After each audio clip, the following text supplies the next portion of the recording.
Hello guide, সকলে কেমন আছেন? আশা করছি সকলেই সুস্থ আছেন, ভালো আছেন। দীর্ঘদিন পর আপনাদের সামনে নতুন একটি ব্লগ ভিডিওতে হাজির হয়েছি। আজকের বিষয়বস্তু আপনাদের সামনে আলোচনা করতে চলেছি,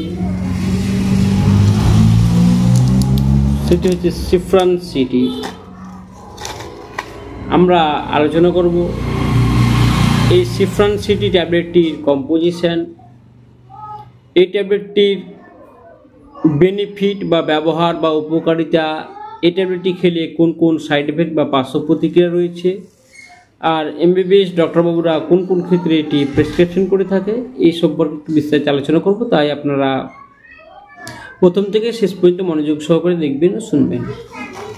আমি প্রথমে আলোচনায় চলে যাচ্ছি সিফ্রান সিটি ট্যাবলেটটির কম্পোজিশন কী রয়েছে। সিফ্রান সিটি ট্যাবলেটটির কম্পোজিশন রয়েছে সিপ্রোফ্লক্সাসিন অ্যান্ড টিনিডাজোল।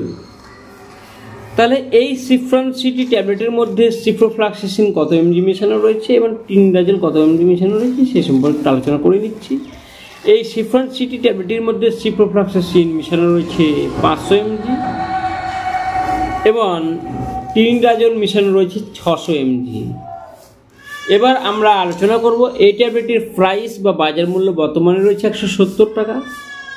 আর এই ট্যাবলেটটির যেটি কোন কোন ক্ষেত্রে ডক্টররা প্রেসক্রিপশন করে থাকেন, এই ট্যাবলেটটির দুটি কাজ রয়েছে, দুই ধরনের কাজ রয়েছে। একটা হচ্ছে মেন কাজ এবং আদার্স কাজ। এই ট্যাবলেটটি খেলে যে আদার্স যে অন্যান্য যে রোগগুলি সারে সে সম্পর্কে আলোচনা করেছি। এই ট্যাবলেটটির মেন যেটি কাজ সেটা হচ্ছে অ্যামোবিয়াসিসের ক্ষেত্রে ব্যবহার করা হয়, তাছাড়া ব্যাকটেরিয়াল ইনফেকশনের ক্ষেত্রে ব্যবহার করা হয়, তাছাড়া আপনার ইউরিন ইনফেকশনের ক্ষেত্রে ব্যবহার করা হয়ে থাকে। এর হচ্ছে মেন কাজ বা প্রধান কাজ। এর সাথে যে এই ট্যাবলেটটি খেলে যে আদার্স যে উপকারগুলি আপনি পেতে পারেন বা আদার্স যে বেনিফিট পাওয়া যায় বা অন্যান্য যে উপকার পাওয়া যায় এই ট্যাবলেটটি খেলে সে সম্পর্কে আলোচনা করেছি। এটি হচ্ছে অ্যাপেন্ডিসাইটিস, জিয়ারডিয়াসিস, ফুড পয়জনিংয়ের ক্ষেত্রে এটি ব্যবহার করা হয়। ফুড পয়জনিং বলতে পাতলা পায়খানা বলুন বা এক ধরনের আমাশা বা এই যে ডায়রিয়া টাইপের যে হয়ে থাকে সেটা হচ্ছে ফুড পয়জনিং বা খাদ্য বিষক্রিয়া যদি হয়ে থাকে সেক্ষেত্রে ডক্টর এটা প্রেসক্রিপশন করে থাকে। তাছাড়া আমাশা, ট্রাইকোমোনিয়াসিসের ক্ষেত্রে ব্যবহার করা হয়। তাছাড়া ব্যাকটেরিয়াল ভ্যাজানাইটিসের ক্ষেত্রে ব্যবহার করা হয়। এ হচ্ছে আদার্স বেনিফিট।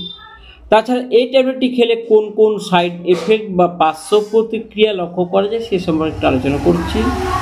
এই ট্যাবলেটটি খেলে যেমন মাথা ঘোরা বা ভার্টিগো যে রোগটা হয় সেটা হতে পারে। তাছাড়া মুখের শুষ্কতা বা মুখ অনেক সময় শুকিয়ে যেতে পারে। তাছাড়া মাথা ব্যথা, মাথা যন্ত্রণা, জ্বর, এ ধরনের আদার্স যে সাইড এফেক্ট বা পার্শ্ব প্রতিক্রিয়া লক্ষ্য করে সে সম্পর্কে লক্ষ্য করা যেতে পারে। তাহলে যাই হোক, সকলে ভালো থাকবেন, সুস্থ থাকবেন। আর আপনি যদি আমার চ্যানেল নতুন হয়ে থাকেন তাহলে আমার চ্যানেলটা অবশ্যই সাবস্ক্রাইব করতে ভুলবেন না।